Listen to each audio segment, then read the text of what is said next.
जय बोलो आचार्य श्री विराग सागर जी महाराज की, जय बोलो पट्टाचार्य श्री विशुद्ध सागर जी महाराज की, जय बोलो श्रमण मणि 108 श्री अरिजीत सागर जी महाराज की।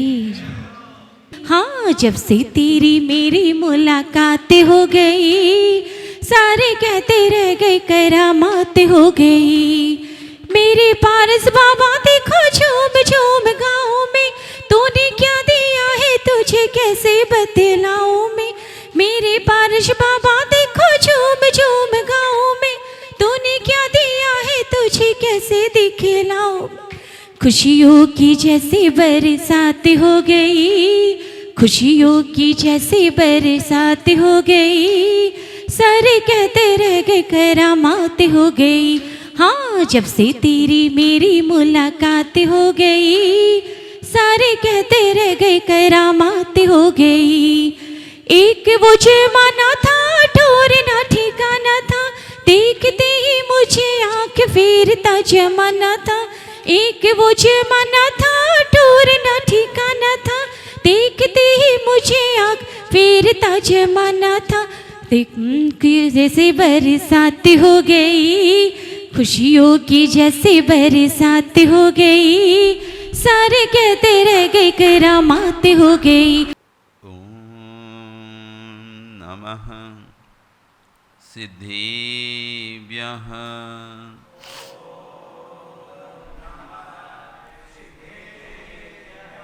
ओम नमः सिद्धिभ्यः।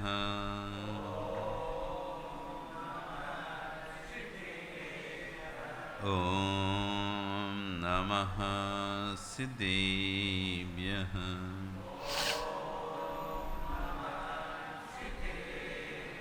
तिर्यणि खग्गिणाई रुतारी मोहे सिर सिरणी बिहु। आयरी राऊ पसियो परवादिन्यो भव्य जी लोए। नमो अरिहंताणं नमो सिद्धाणं नमो आयरियाणं नमो वज्रायाणं नमो लोए सव्यसाहुणं।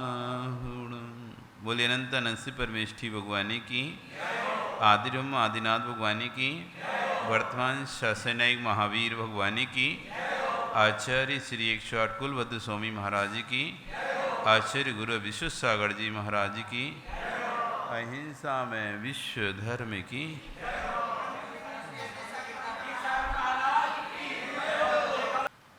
बंधु, वर्तमान शासनायक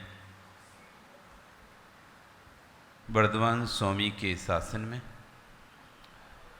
तीर्थंकर प्रभु की चरण निश्रा में बैठकर हम सभी जिन देशना का श्रवण कर रहे हैं, आचार्य भुवन कुलभद्र स्वामी महाराज ग्रंथराज सार समुच्चय जी में ज्ञान अभ्यास के फल की चर्चा कर रहे हैं कि ज्ञान अभ्यास का फल क्या है। चित्त की एकाग्रता, चारित्र की निर्मलता, दो चीजें होती हैं। मन का एकाग्र होना, चित्त की एकाग्रता और चारित्र का निर्मल होना। जब तक चित्त एकाग्र नहीं होगा तब तक चारित्र निर्मल नहीं होगा। चारित्र जब तक निर्मल नहीं होगा तब तक आत्मोत्थान नहीं होगा।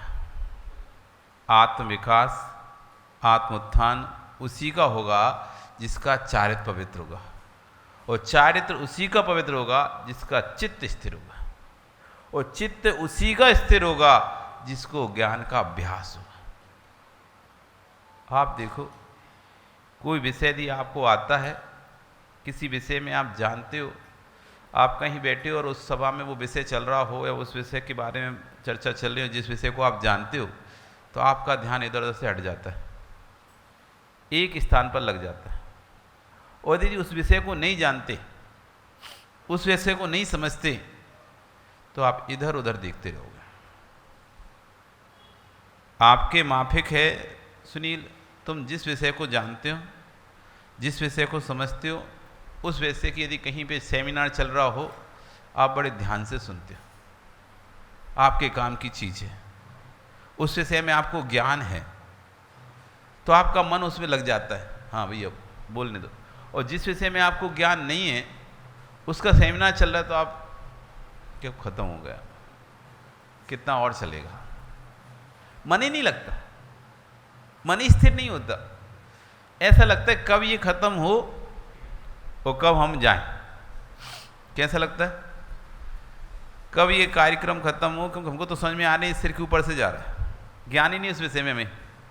अब यहाँ पर मान लो 4 विद्वान, बड़े बड़े विद्वान आ जाएं, वो शास्त्रों की चर्चा करें, तो सुनिए तुमको तो लगेगा कि कब बंद करें, हम तो जाए, हमें तो कोई समझ में नहीं आ रहा है। और वहीं जो विषय आप जानते हो उस विषय की चर्चा चलने लगे, हाँ हाँ हाँ हाँ हाँ, इसमें सुनना चाहिए, ये अपने काम की चीज़ है, ये अपने काम की चीज़ है। तो जैसे ही जिसके विषय में ज्ञान होता है वहाँ चित्त स्थिर होता है। इसलिए आचार्य वर्ग कह रहे हैं ज्ञान का अभ्यास करो, पहले ज्ञान अभ्यास करेंगे, जब ज्ञान होगा आप शांति से जैसे ही बैठोगे चित्त को स्थिर करने के लिए, तो चित्त विषय मांगेगा, मैं किस पर स्थिर हूँ।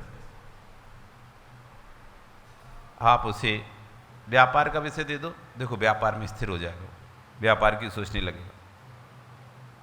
आप उसे घर का विषय दे दो, वो घर की सोचने लगेगा, इसके साथ ऐसा करना है, इसको ये ला के देना है, घर में ये सामग्री खत्म हो गई, ये हो गया, वो उस विषय पे स्थिर हो जाएगा, उसके सराउंड घूमता रहेगा, इधर उधर नहीं भागेगा।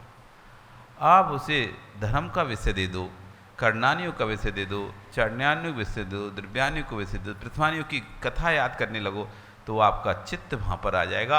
आप सम्य शिखर का स्मरण करने लगो, देखो आपका चित्त सम्य शिखर पर स्थिर हो जाएगा। तो जब भी चित्त को स्थिर करना होगा उसके लिए ज्ञान चाहिए, बहुत जरूरी है। ज्ञान ही एक ऐसा अंकुश है, जैसे बड़े बड़े हाथी को बस में किससे किया जाता है, कोई रस्सी सांकल से हाथियों को बस में नहीं किया। लोग मानता है कि रस्सी बांध देंगे, सांकल बांध देंगे, हाथी बस में हो जाएगा, सब तोड़ देता है। जब वो अपने जब वो गुस्से में आता है ना, हाथी जब गुस्से में आता है तो ना कोई रस्सी काम आती है ना कोई सांकल काम आती, फिर तो सबको तोड़ देता है वो, जब वो अपने तीव्र क्रोध में आता है। हाथी बस में किसी से होता है, उसका नाम है अंकुश। एक सामान्य सा पुरुष, पतला एकदम दुबला, जैसे फूंक लगाओ सो मर जाए, धक्का दो सो गिर जाए, ऐसा पुरुष इतने बड़े हाथी को, एक छोटा छोटा बच्चा बड़े बड़े हाथी को कंट्रोल करे। देखा है कभी? महावतों के जो बच्चे होते हैं ना छोटे छोटे, वो हाथी को कंट्रोल करना जानते हैं, हाथी को चलाना जानते हैं। इतने बड़े हाथी को किससे कंट्रोल किया जा रहा है? अंकुश से। जिनके पास अंकुश है ना, उससे हाथी डरता है। तो वो अंकुश के सहारे से पूरा हाथी, जैसा वो कहते हैं बैठ तो बैठता है, जैसा कहते हैं उठ तो उठता है, सूंड उठा तो सूंड उठाता है, हिला तो गर्दन हिलाता है, मतलब जो आप कराना चाहो वो सब करता है अंकुश के कारण। ऐसी ये चित्त चंचल हाथी है, इस पर लगेगा तो ज्ञान का अंकुश। यदि तुमने इस पर ज्ञान का अंकुश लगा दिया, फिर तुम जैसा कहोगे वैसा मन करेगा। ये लोग कहते हैं मन नहीं मानता, मन भागता है, मन चंचल है। वो इसलिए चंचल है क्योंकि आपके पास ज्ञान अंकुश नहीं है, ज्ञान रूपी अंकुश नहीं है। ज्ञान रूपी अंकुश होता, ये चित्त कहीं नहीं भाग सकता, ये चित्त कहीं जा ही नहीं सकता आपके बिना कहे। इसलिए आचार्य कहेंगे चित्त की एकाग्रता नहीं है तो चारित्र में पवित्रता नहीं है। तो कोटि कोटि ग्रंथों का ज्ञान यश का साधन तो है, पर कर्मातीत की ओर नहीं ले जाएगा। चित्त की स्थिरता नहीं है तो चारित्र में पवित्रता नहीं होगी, और ये चारित्र में पवित्रता नहीं होगी, आप फिर कुछ भी ज्ञान हो, आपको कुछ भी कोटि कोटि ग्रंथों का भी ज्ञान हो, तो कोई काम नहीं होगा। चित्त की पवित्रता से युक्त, चित्त की एकाग्रता से युक्त, चारित्र की पवित्रता से जो ज्ञान की धारा है, वह सेवत की ओर ले जाने का प्रथम सोपान है, मोक्ष महल की पहली सीढ़ी है। सम्यक दर्शन से पहले ज्ञान होना चाहिए। लोग कहते हैं पहले सम्यक दर्शन फिर उसके बाद ज्ञान, सम्यक ज्ञान होता है। नहीं, जब ज्ञान ही नहीं होगा तो भेद विज्ञान करेगा कैसे? दो चीजों को पृथक करना है, वो भी कैसी दो चीजों को पृथक देखना है? जो दिखाई नहीं दे रही पृथक। सामान लोक में दिखी हुई 2 प्रकार के चाल मिले, उनको तुम पृथक कर लोगे। एक चाल में 8 प्रकार की द्रव्य मिली, उसको तुम अलग अलग कर लोगे, दिखाई दे रहा है। दूध में पानी नहीं दिखाई दे रहा, फिर भी तुम फिटकरी आदि डाल के उसको पृथक कर लोगे, फिर भी देख लोगे कि हाँ ये भी पृथक होता है। लेकिन जिस चीज को देखा ही नहीं जा सकता,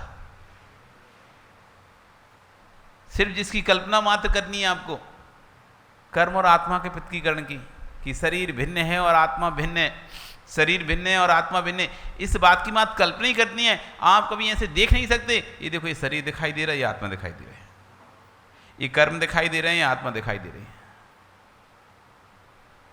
किसी को आपने देखा कि ये देखो इसका शरीर है, ये इसकी आत्मा है। ऐसे पदार्थ का निर्णय करना है तो ज्ञान चाहिए कि नहीं चाहिए पड़ेगा। बिना ज्ञान के निर्णय कैसे होगा?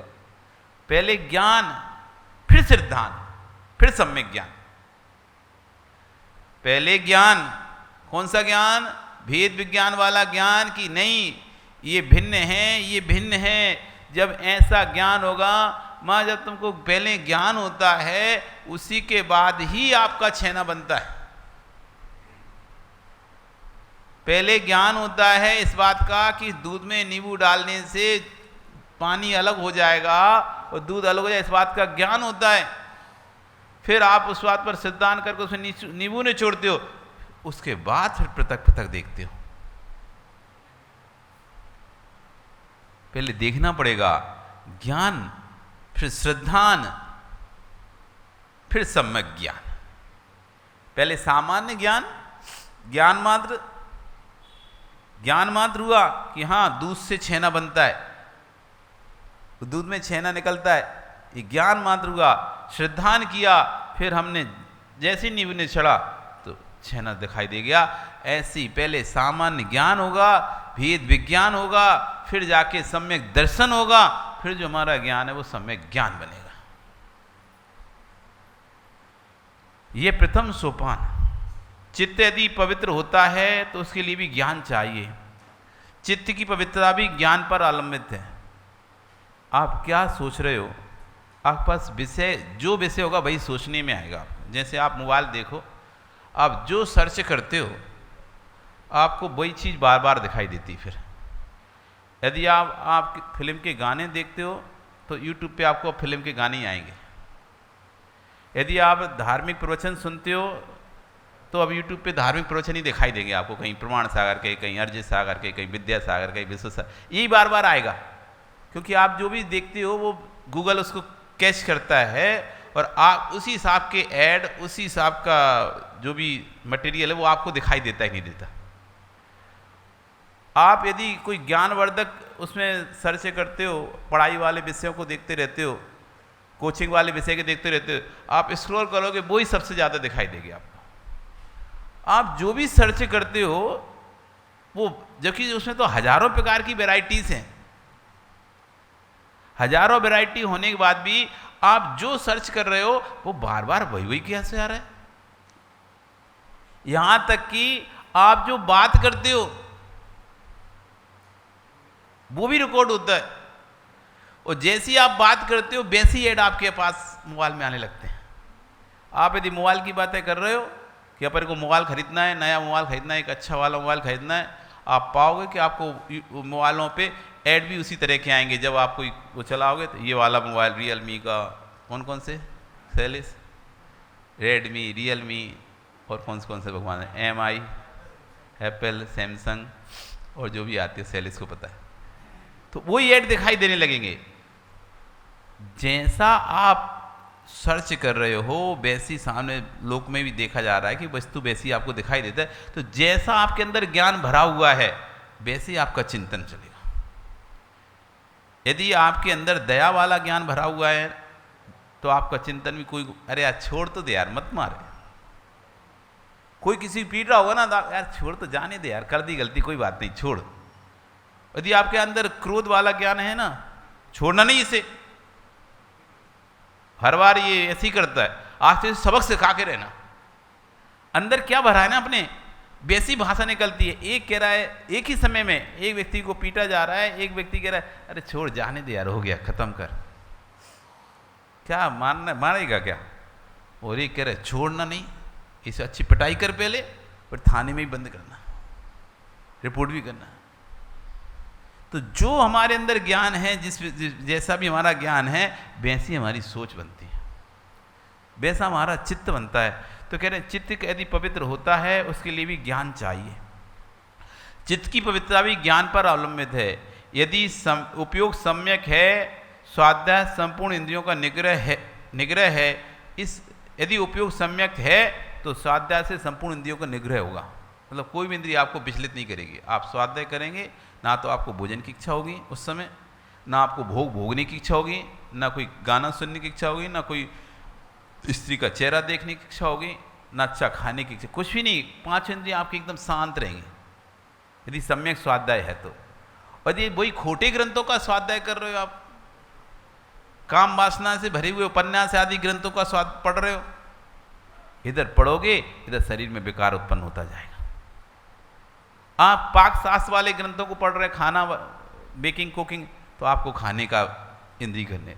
आप यदि गाना सुनने वाले, फिल्म सुनने वाले ग्रंथों को पढ़ रहे हो, सुन रहे हो, तो आप उल्टे सीधे चित्रों को देखने वाले ग्रंथों को पढ़ रहे हो, तो फिर आपको चित्र देखने की इच्छा होगी। यदि सम्यक स्वाध्याय है तो कोई भी इंद्रिय नहीं भड़केगी। अभी देखो आप, अभी सम्यक स्वाध्याय चल रहा है हमारा, हम जिन वाणी के प्रवचन सुन रहे हैं, आपको भूख लग रही है क्या? आपको कोई गाना सुनने की शैली से इच्छा हो रही है क्या? कहीं इधर उधर देखने की इच्छा हो रही है क्या? भोगों को भोगने की इच्छा हो रही है क्या? कि कोई अच्छी सुगंध सेंट लगाने की इच्छा हो रही है क्या? मतलब क्या इच्छा हो रही है बताओ? 5 इंद्रिय के जो 5 विषय हैं, स्पर्श का स्पर्श करना, अच्छा स्पर्श करने का अभाव होता है, रसना का चखने का, घ्राण का सूंघने का, चक्षु को देखने का, कर्ण का अच्छे अच्छे सुंदर सुंदर गाना भजन सुनने का। तो कौन सा इंद्रिय आपको परेशान कर रही है? ये नहीं तुम तो चलो भजन सुनेंगे। सब शांत है कि नहीं? इंद्रियों पे तुमने ताले लगा दिए क्या?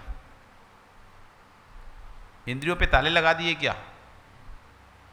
शरीर बदल दिया क्या कि जब घर जाओगे तो दूसरा शरीर हो जाएगा और यहां कोई दूसरा शरीर रहेगा? बताओ सुशील, शरीर वही है क्या कि दूसरा है? वही शरीर है। यही शरीर जब घर जाएगा तो देखना खाने की इच्छा करेगा, अच्छा ठंडा ठंडा स्पर्श किसका करेगा? नहीं, एसी चला दो, पंखा चला दो, कूलर चला दो, अच्छा रहने की डल्लब का गद्दा दे दो, अच्छा बैठने, मतलब हर प्रकार की सुख सुविधाओं की इच्छाएं करेगा नहीं करेगा? भोगों की इच्छा करेगा नहीं करेगा? शरीर वही था, लेकिन एक समय वो था जब ये एकदम शांत बैठा था, एक समय ये है जब वो उपद्रव कर रहा है।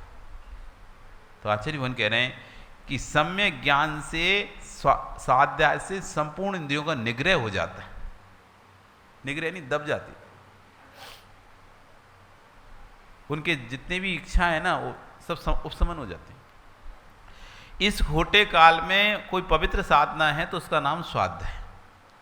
आप इस पंचम काल में यदि इंद्रियों को बस में करना चाहते हो तो आप सोचो कि हम आंख फोड़ लें, तुम्हारी हमको कुछ अशुभ चीज़ों को नहीं देखना पड़ेगा। अरे तो अंधों के बच्चे होते कि नहीं होते? आंख फोड़ने से वासनाएं नष्ट नहीं होंगी। बहुत से साधु आते लिंग आदि पर ताले लगा के रखते, सांकलों से बांध के रखते। अरे सांकलों से उनको क्यों बांधना है? अपने मन को बस करो। वो तो चित्त में जब विकार का जन्म होता है तब इंद्रियां विकारी होती हैं। चित्त में विकार का जन्म नहीं हो तो देखो सुदर्शन सेठ, रानी पूरी रात उसको रिझाने में लगी रही, वो नग्न है, रानी ने पूरे वस्त्र उतार दी, तब भी कोई मजाल है विकार आ जाए। जिनसेन स्वामी उन्होंने ग्रंथ लिखे, उसमें स्त्री के नख से लेके सिख तक के संपूर्ण अंगों का वर्णन किया। तो लोगों ने पूछा कि कैसे साधु इतना गहरा वर्णन जिसमें दिया हो एक एक अंग का, तो ये तो इनका विकार हुए बिना रह ही नहीं सकता शरीर में। तो उनका ठीक है कोई बात नहीं, तुम प्रश्न किया ना, मैं भरी सभा में इसका उत्तर दूंगा। भरी सभा में खड़े होकर उन्होंने ऐसा श्रृंगार रस का वर्णन किया, ऐसा श्रृंगार रस का वर्णन किया, सबके शरीर की धातुएं फेंकने लगी। तब भी जिनसेन स्वामी ये तो सब लोग तो कपड़े के अंदर थे, नग्न खड़े हैं, तब भी शरीर पे किंचित मात्र भी विकार नहीं था।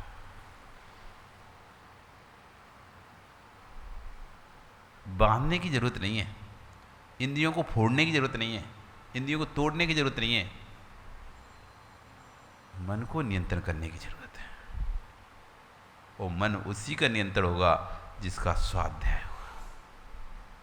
इसलिए पंचम काल में स्वाध्याय परम तपः, स्वाध्याय क्या क्या है? परम तप का है। उपवास से बड़ा तप, अनशन से बड़ा तप, उनोदर से बड़ा तप, वृत्ति परिसंख्यान से बड़ा तप, रस परिताक से बड़ा तप, विवेक संयासन से बड़ा तप, प्राश्चित से, वैयावृत्ति से, विनय से, विसर्ग से, सबसे बड़ा तप है स्वाध्याय। क्योंकि सबको कोई यदि कंट्रोल कर रहा है, उपवास कर लिया, अब भूखे पेट क्या करें? यदि तुम्हारे पास स्वाध्याय नहीं तो इधर सोगे उधर सोगे, इसकी बातें याद आएंगी उसकी बातें याद आएंगी, ये हो गया शरीर दर्द कर रहा है, पेट दर्द कर रहा है, भूख लग रही है, ये पूरे समय चलता रहेगा, हाय हाय हाय हाय, इधर कलपट पलटोगे उधर कलपट पलटोगे। अब खाना खाया नहीं तो क्या होगा? अब दिन भर कोई से बात कर ले, चलो फोन पे घंटों घंटों लगे, आज उपवास है कुछ करेंगे क्या, तो घंटे घंटे फोन पे लगे हैं, बस टाइम पास कर ले रहे, मोबाइल चला ले रहे, इंस्टाग्राम चला ले रहे, फेसबुक चला ले रहे, यूट्यूब चला ले रहे। अब कुछ काम तो करें क्या? दिन भर कैसे निकलेगा हमारा, पूरा दिन कैसे व्यतीत होगा हमारा? स्वाध्याय कुछ है नहीं है, कभी कुछ पढ़ाई नहीं है, अब पढ़ा नहीं है, अब पूरे खाली हैं दिन भर, अब क्या करें? पढ़ा होता, कोई स्वाध्याय कर रहे तो चलो इस विषय में चिंतन करते हैं, इस विषय को पढ़ते हैं, अपना ये विषय चल रहा है, अपना ये पद्म पुराण चल रहा है, अब इस विषय को अपन स्वाध्याय करते हैं। अपन कर्णानुयुग का पढ़ना है उसका स्वाध्याय करने, चरणानुयुग पढ़ना है उसका स्वाध्याय करते हैं, रत्नकांड शराब का चल पढ़ना है उसका स्वाध्याय। अब कुछ करते तो है ही नहीं है, कभी कुछ पढ़ते ही नहीं है, अब उपवास कर लिया, अब क्या करेंगे दिन भर? मंदिर में गए, मंदिर में क्या करें? कभी तो कुछ किया ही नहीं था, बस दर्शन करके आ गए, कभी पूजन नहीं की तो पूजन में ही मन नहीं लग रहा, स्वाध्याय किया नहीं है तो स्वाध्याय में ही मन नहीं लग रहा, कभी गुरुओं के पास ज्यादा बैठे तो गुरुओं के पास ही मन नहीं लग रहा। अब क्या करें दिन भर? सो बस उठ गए तो इससे बात कर ली उससे बात कर ली, थोड़े बाजार घूमे आए, थोड़े यहाँ घूमे आए, इधर उधर टहल लिया, हो गया, निकल गया उपवास। तो जितना भी साधना है ना, इस स्वाध्याय पर आश्रित है। यदि स्वाध्याय नहीं है तो आपको पता नहीं हम क्या कर रहे हैं, बस इतना ही है कि हम भूखे रह रहे हैं, बस इतना ही रहे, भूखे रह रहे बस, और क्या है? हमें पता नहीं कि भूखे रहना, हमको प्रतिक्रमण करना होता है, हमको जाप भी करनी होती है, हमको माला भी फेरनी होती है, हमको पूजन भी करना होता है, हमको अभिषेक भी करना होता है, साधु को दान भी देना। ये 6 आवश्यक जो गए हैं, देव पूजा, गुरु पास्ती, स्वाध्याय, संयम, तपा, दानम चेती गृहस्थानम सत्कर्मानि दिने। आज तो मैंने उपवास किया है, आज तो कुछ भी हो जाए, मुझे इच्छा आवश्यक तो पक्का पक्का करनी है। रोज तो मैं व्यस्त रहता हूँ इधर उधर, आज मैंने अपना समय धर्म के लिए दिया। उपवास क्यों किया है? इसलिए किया है कि मैं आज अपना पूरा समय धर्म के लिए दे सकूं, आज पूरे समय में धर्म ध्यान कर सकूं। आज मैंने भोजन छोड़ दिया, सब प्रकार के विकल्प छोड़ दिए, उपवास किया है, ये पूरा समय मेरा धर्म ध्यान में व्यतीत हो, इसलिए तो उपवास किया था। लेकिन हमको पता नहीं है, क्यों? ज्ञान नहीं है ना। हम बस उपवास इतना ही समझे, भोजन छोड़ दिया, अब कल भोजन करना है, हो गया हमारे को उपवास।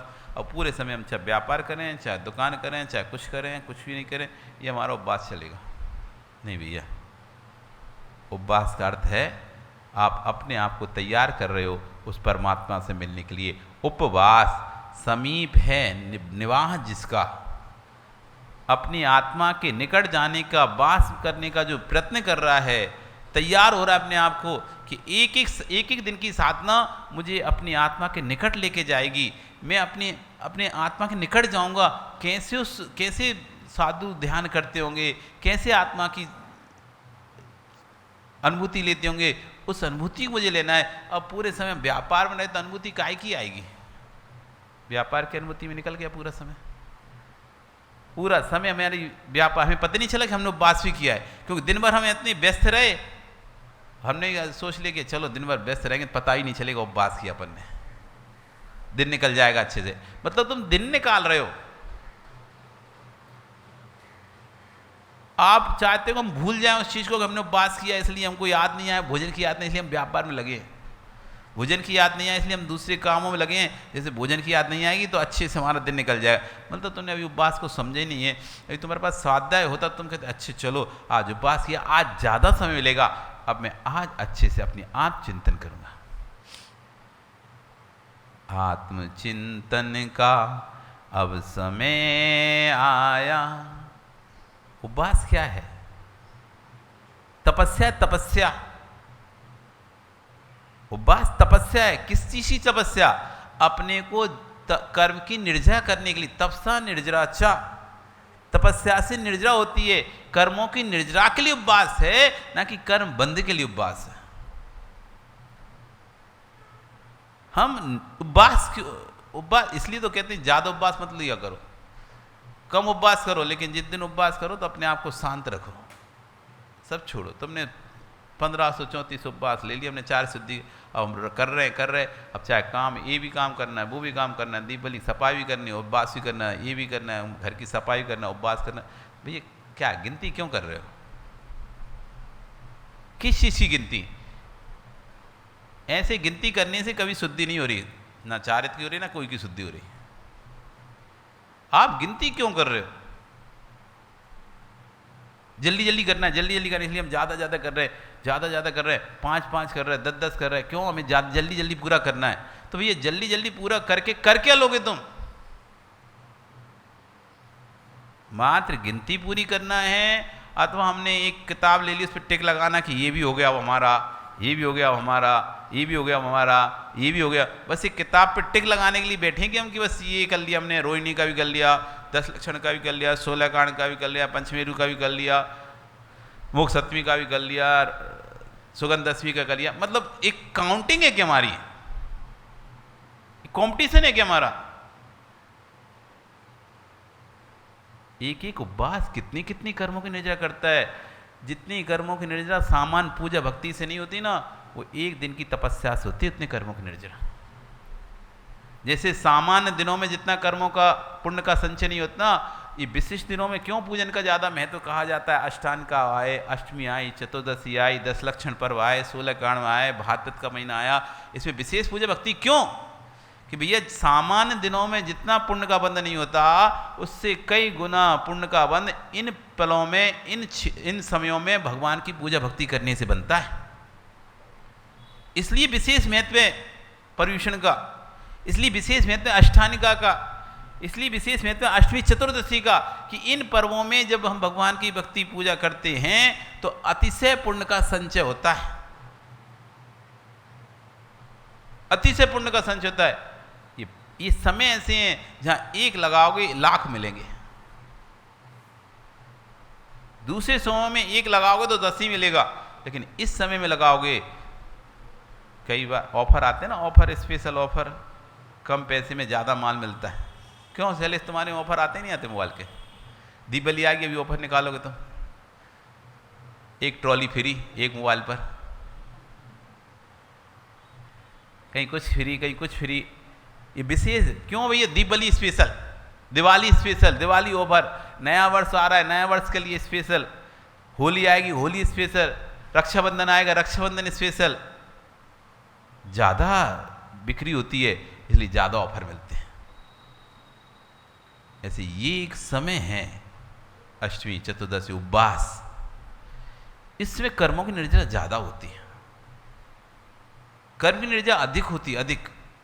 इसलिए उपवास के दिन जितनी ज़्यादा अच्छी भक्ति करेंगे, जितनी अधिक शांत परिणाम रखेंगे, जितनी अधिक विशुद्धि रखेंगे, जितनी निर्जरा तुमने अभी पूरे समय में नहीं की होगी, उससे कई गुना कर्म की निर्जरा उस एक दिन के उपवास से हो जाएगी।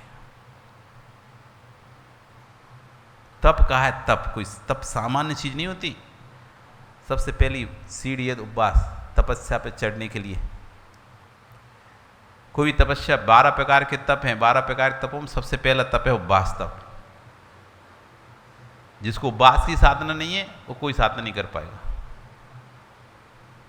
क्योंकि हर समय साधना में जैसे बैठेगा भूख की चिंता सताने, चलो खाना खाने जाना है, अब छोड़ता हूं मैं से। उपवास की साधना क्यों इतना महत्व दे रहे हैं आचार्य महाराज ज्ञान पर? वही ज्ञान है जिससे हित की प्राप्ति है, अहित का परिहार है। हित की प्राप्ति को उपाय ना हो तो अहित का परिहार ना हो तो सम्यक ज्ञान कैसा? जिनेन शासन में जिसे ज्ञान कहा है उसे भट्टगिरि स्वामी यूँ कहते हैं कि जैन चच्चम विभुजिजम जैन चित्तम निरुज्जी जैन अत्ता विसुज्जिज तमराणम जिन शासने। जैन चच्चम विभुजिज, जिससे तत्व का बोध हो। सम्यक ज्ञान कौन से? अब आपसे आप कहोगे महाराज सम्यक ज्ञान क्या होता है? कैसे पता करेंगे हमारा ज्ञान सम्यक ज्ञान है कि मिथ्या ज्ञान है?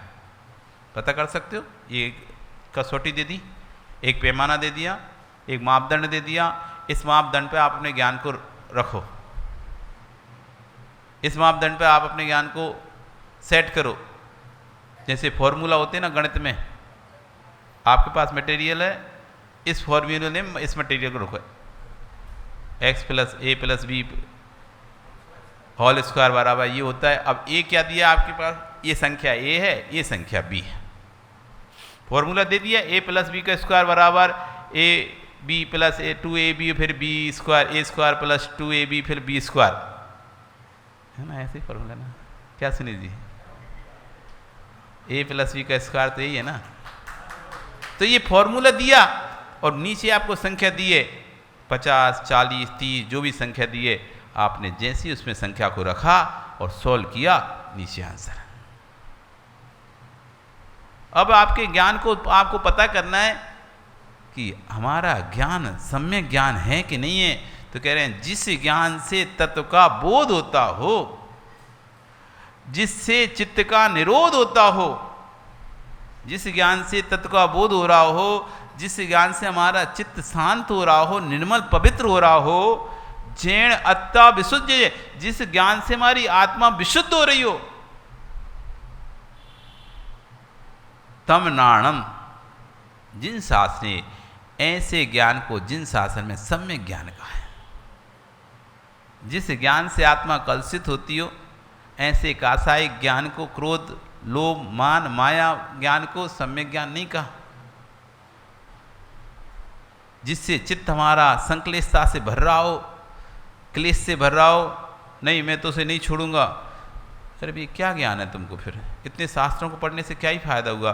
मैं तो मर जाऊंगा लेकिन उससे अपनी कसाय नहीं छोड़ूंगा। हम मर जाएंगे लेकिन उसका चेहरा ही नहीं देखेंगे। भाई फिर इतना स्वाध्याय काहे को कर रहे हो तुम? स्वाध्याय करने से मिल क्या रहा है? तुम एक कसाय नहीं छूट रही तुमसे, अबक्ष नहीं छूट रहा, फिर स्वाध्याय किस बात का कर रहे हो तुम? कहाँ तुम्हारा तत्व का बोध हो रहा है तुमको? इधर तो तुम बड़ी अच्छे से पढ़ रहे हो, इतना अनछने पानी में इतना जीव है, ये है वो है, और उधर ऊपर से विद्वान होने के बाद भी बिस्लरी का बोतल नहीं पानी। अभी विद्वत सम्मेलन होता है, कभी आप जाओगे ना वहाँ पे, किसी भी विद्वानों का सम्मेलन देखना।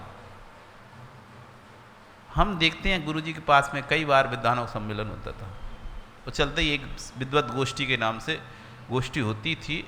उद्भुत विश्व गोष्ठी हम देखते थे कि सब पढ़े लिखे विद्वान हैं, सब शास्त्री हैं, सब पे आगे लिखा है शास्त्री, पंडित शास्त्री, ये सब लोग वहाँ पर आए हैं किसी तत्व की चर्चा करने, गोष्ठी करने के लिए। और वही लोग इधर माइक पे खड़े होकर ऐसे डेस्क पर अच्छा भाषण दिए, गला सूख गया, पीछे गए, बिस्लरी बोतल खोली और गुटर गुटर करके आके बैठ गए। क्या यार, सामान श्रावक को मना कर रहे हैं कि भैया बिस्लरी का पानी नहीं पीना, सामान श्रावक से कह रहे हैं अनछना पानी नहीं पीना, वो पढ़ा रहे हैं सबको भैया अनछना पानी नहीं पीना। अपने लेख में लिखें कि उनसे यदि पानी पर व्याख्या कराएं तो अपने लेख में सुंदरता से लिखेंगे। वैज्ञानिक कहते हैं कि इतने हजार जीव एक बूंद पानी में होते हैं, 63,000 36,300 कितने जीव। और वही व्यक्ति गला सूखा, पीछे गया, बोतल खोला और पी लिया। क्या सीखा? वो तो ठीक है, अब तो और भी देखो, सामने टेबल लगाएंगे, उन पे सामने बिस्लरी की बोतल रख के बैठेंगे, तब लगता है जैन चच्चम विबुद्धम। ये कौन सा ज्ञान है जो इनको तत्व का बोध ही नहीं होने दे रहा? और ऐसे नहीं, बड़े बड़े विद्वान, बड़े बड़े पंडित, फिर देखेंगे रात को उनको काजू चाहिए, किशमिश चाहिए, चिप्स चाहिए। अरे तुम विद्वान हो के तुमको तो पता है रात में भोजन नहीं करना है, रात में भोजन नहीं करना होता है, रात में भोजन का त्याग होता है। रात में भोजन करने वाला नरक में जाता है, रात्रि भोजन नरक का द्वार है। तब भी भोजन कर रहे हो, चिप्स खा रहे, हम रात में नहीं खाते तो ये फिर क्या है? वो काजू है, किशमिश है, बादाम है, वो तो चिप्स है, फरारी है, ये तो मिठाई है। अब जब लगता है जेण चच्छम विबुद्धम, इन्हें तत्व का बोध ही नहीं है, सिर्फ किताबी ज्ञान है, ये सम्यक ज्ञान नहीं हुआ इनका, ये सम्यक ज्ञान नहीं हुआ। सम्यक ज्ञान होता ना भैया, हम विद्वान हैं, सामान्य मनुष्य और विद्वान में कोई अंतर होना चाहिए। सामान्य मनुष्य रात में खाता है, हम विद्वान हैं, विद्वान होकर रात में खाएंगे क्या? तब लगता कि यहाँ सम्यक ज्ञान है। इस सामान्य मनुष्य पीता है अनछना पानी, बिस्लरी का पानी। हम लोग तो विद्वान हैं, हमने तो ग्रंथों को पढ़ के रखा है, इन्होंने को तो पता ही नहीं है, फिर भी पर हमको तो सब पता है, हमने तो इतनी डिग्री हासिल कर ली है, शास्त्री की, आचार्य की, इसकी सबकी डिग्रियां पढ़ लिए, बड़े बड़े मोटे मोटे, यहाँ तक कि सठखंडागम जैसे ग्रंथों तक को पढ़ लिया उन लोगों ने, जबकि उनको अधिकार नहीं था उन ग्रंथों को, उनको भी पढ़ लिया। इतना सब पढ़ने की उनकी किताबें तुम देखोगे ना, ऐसी मोटी मोटी किताब लिख दी उन्होंने, इसका रेफरेंस, हमने जिन ग्रंथों को देखा तक नहीं है, छुआ तक नहीं है, पढ़ा तक नहीं, उन ग्रंथों के रेफरेंस उसमें दिए रहते हैं। हम तो कहते हैं भैया तरस रहे हम उन ग्रंथों को पढ़ने के लिए। सठखंडावम, कसाय पाहोड़, धवला, महाधवला, हमने तो देख के ही ऐसा लगता है भगवान कब पढ़ने मिलेगा ऐसे महान ग्रंथों को, और वो वहाँ के रेफरेंस दे रहे हैं, पढ़ के दे रहे हैं, बिना पढ़े जैसे भी दे रहे हैं, लेकिन फिर भी उनके ज्ञान सामान्य मनुष्य जैसे ही चल रहा है, कोई फर्क ही नहीं है।